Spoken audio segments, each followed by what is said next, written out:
નમસ્કાર મિત્રો, હું છું આપનો દોસ્ત.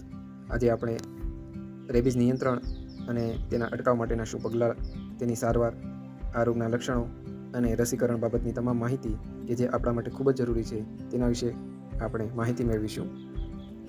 આ એક કૂતરા દ્વારા માણસના હાથ ઉપર કરડવાના નિશાનનું પિક્ચર છે. રેબીઝ શું છે? રેબીઝ એ મુખ્યત્વે વાયરસથી થતો એક રોગ છે. સામાન્ય રીતે કૂતરો, બિલાડી, વાંદરા જેવા પ્રાણીઓ દ્વારા તેના કરડવાથી આ વાયરસ ફેલાય છે. વાયરસ મગજ અને આપણી જે નર્વસ સિસ્ટમ ઉપર એટેક કરે છે અને એક વખત આ વાયરસનું સંક્રમણ આપણા શરીરમાં લાગ્યા પછી તેની કોઈ સારવાર કે ઈલાજ આજ દિન સુધી શક્ય નથી. રેબીઝ કેવી રીતે ફેલાય છે? રેબીઝ ફેલાવા માટે મુખ્યત્વે પ્રાણીઓ દ્વારા તેના કરડવાથી કે તેની ખંજવાળવાથી અથવા તો પ્રાણીઓ આપણા ખુલ્લા ઘાવને ચાટવાથી તેમની લાળ દ્વારા મુખ્યત્વે તેનું સલાઈવા કહેવાય છે તેના દ્વારા ફેલાય છે. મુખ્ય સંક્રમણ તો 90% જેટલું રેબીઝ ફેલાવાનું મુખ્ય કારણ જે રેબીઝ યુક્ત જે કૂતરો છે તેના કરડવાથી જ ફેલાતો હોય છે. માનવમાં જો રેબીઝ રોગ લાગુ પડે તો કેવા લક્ષણો જોવા મળે છે? મુખ્યત્વે રેબીઝ ધરાવતા માણસને તાવ આવે છે, બેચેની, ચિંતા અને જે હાઇડ્રોફોબિયા કહેવાય છે કે પાણીને જોતાં જ ડર લાગે છે.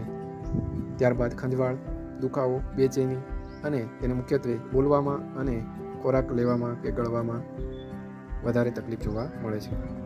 પ્રાણી કરડે ત્યારે શું કરવું જોઈએ? સૌપ્રથમ પ્રાણી કરડે તુરંત જ તે જે કરડવાના ઘાવને ટેપિંગ વોટર એટલે કે વહેતા પાણીથી 15 મિનિટ સુધી સાફ કરવું જોઈએ અને સાબુવાળા પાણીથી તેને સંપૂર્ણ ધોઈ નાખવું જોઈએ.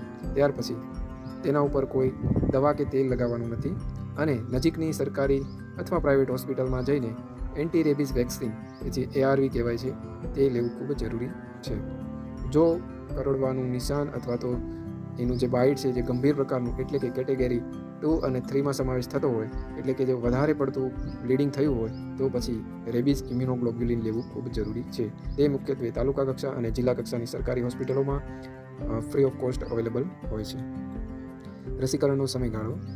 રસીકરણ મુખ્યત્વે તેના 4 અથવા 5 ડોઝ અવેલેબલ હોય છે. જો ઇન્ટ્રાડર્મલ ઇન્જેક્શન દ્વારા લેવામાં આવે તો 4 ડોઝ અને ઇન્ટ્રામસ્ક્યુલર ઇન્જેક્શન દ્વારા લેવામાં આવે તો 5 ડોઝ.